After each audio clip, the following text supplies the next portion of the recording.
سورلسم سپارہ سورلسم رکو سورہ نحل اتم رکو سورلسم سپارہ سورلسم رکو سورہ نحل اتم رکو بسم اللہ الرحمن الرحیم ولو یؤاخذ اللہ الناس بظلمهم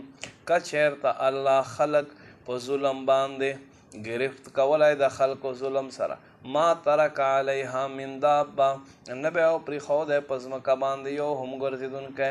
ولکن یؤخرهم الی اجل مسمى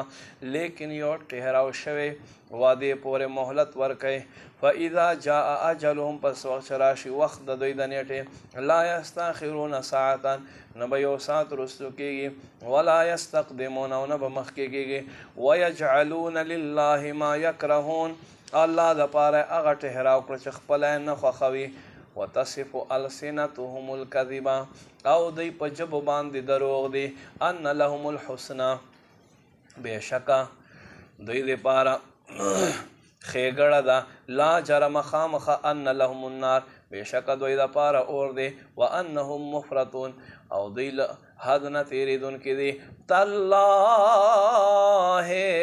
الله قسم لقد ارسلنا الى من قبلك بشک ضرور مونږ راولېږل مخکې امتونو ته دستانه فزین لهم الشیطان اعمالهم شیطان دوی په سترګو کې دوی عملونه ښایسته کړه فهو ولیجهم اليوم پس په دې ورځ به د دوی والی وي رفیق به وي ولهم عذاب علیم او دوی دپاره درد عذاب دی وما انزلنا علیک الکتاب مونږ په تا باندې دا کتاب نه دی نازل کړی الا مگر لپاره لتبین لهم الذي اختلفوا فیه چې ته بیان کې و خلکو ته کومو خلکو چې